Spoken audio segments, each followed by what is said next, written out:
Hello everybody, Dyslexia here. Link to my DeviantArt in the description below, and also for my Patreon if you like to do that.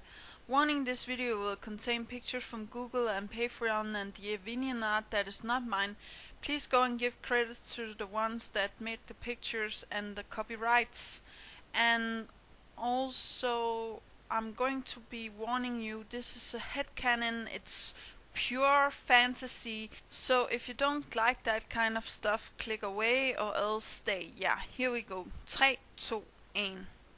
So this is again a theory or headcanon or what you want to call it about me thinking about that Sombra had the Necronomicon book or used it to make chrysalis. Now, I have been thinking a lot about this theory, and I have others in my videos down below, so if you want to see them, go and see those. But today I will try to explain what I mean, because I do really believe also that Shining Armor and Cadence has more in common with Chrysalis and King Sombra than we realize. So hold on to your hooves and mane and stuff like that, because this is just going to be a wild guess in what I think is the connection between the Necronomicon book and Sombra and Chrysalis and stuff like that. Okay, yeah, here we go. Because when the episode starts with "green isn't your color," we see that Rarity gets this spell book, right, from Spike. Spike found it in the darkest, deepest cellar that there is, with some steps that crumbles. And when she gets the book, she gets the power to make everything beautiful in her eyes, or how to say that. And she turns everything into gold. She turns the roads into gold, and she makes carrots out of gold, and she makes crystals, and she makes everything that is really wild and stuff like that. Now here with the gold road, it actually looks like when the ponies in the Crystal Empire lays down and spreads the love, or how to say that. So there's also a small connection there. But the thing I do believe that is the greatest connection is that I think that Sombra found the book when he was good, okay? He was like Rarity, he found the book, he was a normal unicorn, or how to say that, and he found the Necronomicon book, or he wrote it himself. Actually, I also believe that could be something that he did.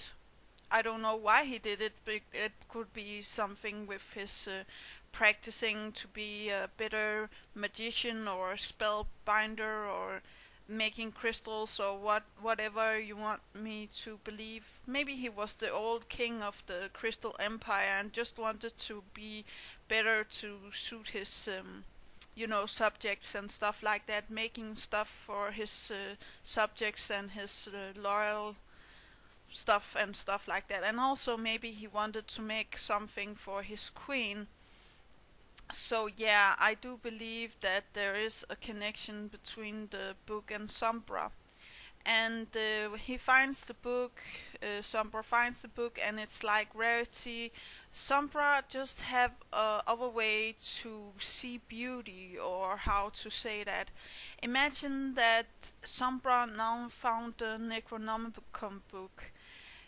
I do believe that he was the one to turn it to black with spikes on and stuff like that, because I do actually believe that the original book is the way that Rarity actually fantasizes that it looks like, or how to say that. So when Sombra finds it, the first thing he turns into what he defines as beauty is actually the book. Also, like we see Rarity turning the book. And then he finds out that he has this great power, and he begins to take over the Crystal Empire, turning every crystal black and turning the kingdom black. And of course the Crystal Queen at that point finds out and trying to stop him. but he actually stops her with turning her into chrysalis.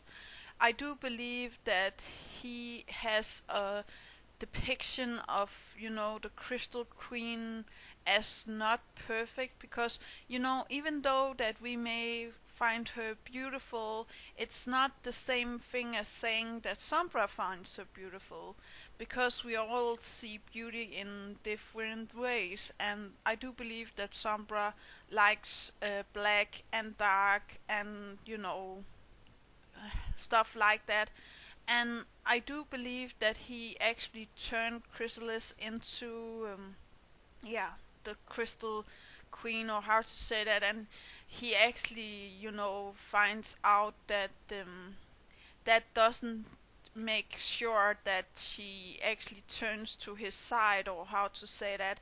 So he actually also turns some of the subjects until changelings, and then banish, Chrysalis with the changelings, or make sure that the changelings are going out of town and, being with Chrysalis. I don't know how he would persuade the queen to do that, but we can see that in the episode of the Crystal Empire, that he has some kind of mind control. And if he used the mind control on Chrysalis when she was good, right before he uses the book, he could actually control Chrysalis to take the changelings out of, the empire, so he could rule the empire in peace and have it all for himself. If he finds out that, Chrysalis can't love him, or how to say that, I do believe that his jealousy could actually become something worse, like fear or pain or misery and stuff like that.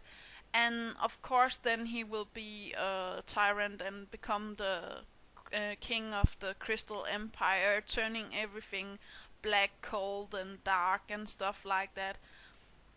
And also, I do believe that maybe Sombra was jealous at Shining Armor and, you know, Cadence, or maybe Chrysalis was, jealous at Shining Armor and Chrysalis.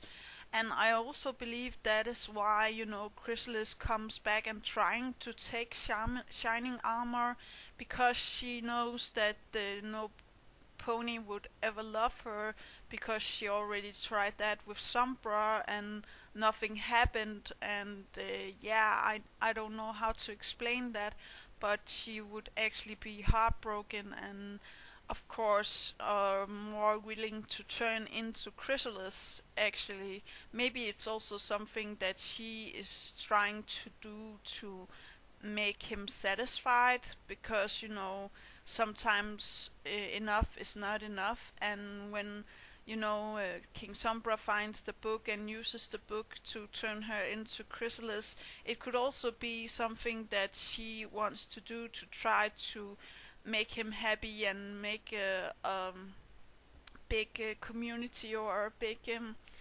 kingdom for them to share, or how to say that, but finds out that Sombra wants it all for himself. It could be a very interesting headcanon and stuff like that. And I do believe that he's still there. Sombra is still there. His fear, pain, and agony is still in his horn that was thrown away in the Crystal Empire. I do believe that Chrysalis still can find the horn and maybe try to channel him, or making dark crystals or stuff like that. I do believe that could be an excellent storyline. And then we can also find out if they were the old king and queen of the Crystal Empire, how they look like, why they turned to, the dark side, if it was Chrysalis that did it, or it was King Sombra that did it. I do believe in the fact that Sombra was not always evil, and also in the fact that the Chrysalis was not always evil. So I do believe in this headcanon very much. Let me know what you think down below, and I also have seen the statues of the old Crystal Queen in the Crystal Empire, and I'm like, if Chrysalis looked a little bit like Cadence when she was, you know, not evil, or how to say that, I do believe that King Sombra would come and he would maybe fall in love with, her, or maybe Cadence and Shining Armor are Sombra and Chrysalis's shadows, or how to say that. So King Sombra is actually a shadow of Shining Armor, and Chrysalis is a shadow of Cadence, in a way, in a dark, evil, twisted way. I don't know what you think about this headcanon. Let me know in the comments down below. Do remember to take care of yourself and your loved ones, and do remember that inspiration is right around the corner, and try to have fun. Yeah, that's actually all. Okay, yeah, bye.